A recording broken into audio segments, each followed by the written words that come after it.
one of the studies that came out just recently in the frontiers of neuroscience, and Ron and I've talked a lot about this because it's how drastic, these are some of the worst case scenarios when it comes to epileptic patients.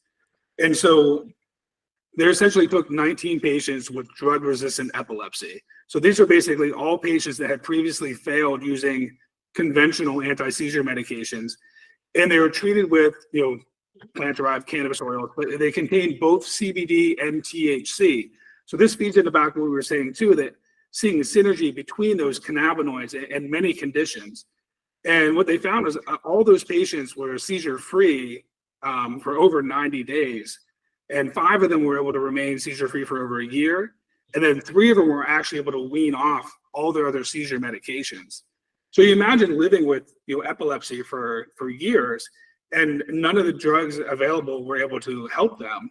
And then just doing, using CBD and THC, which virtually at the levels they were given, virtually no side effects, to actually, I want to say the brain healed because we're not seeing the MRIs from it, but you go from having over 6.5 seizures a day on the regular to then having some of them being seizure free entirely.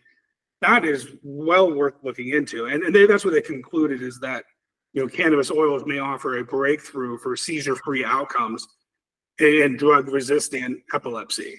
And I think, although that's a small study and there's just a few cases there, it's worth noting that there's a lot of potential there that we haven't tapped into, especially combining cannabinoids and terpenes.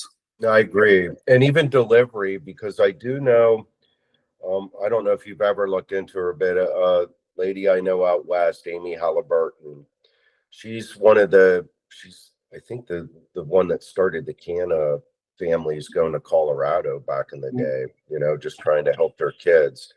So she had to move from her state there, and her son, videos of him in the throes of a grand mal seizure have like hundreds of millions of views. It's like one of the most watched videos. If you can look up Amy Halliburton, I can't remember her kid's name. He's since passed away.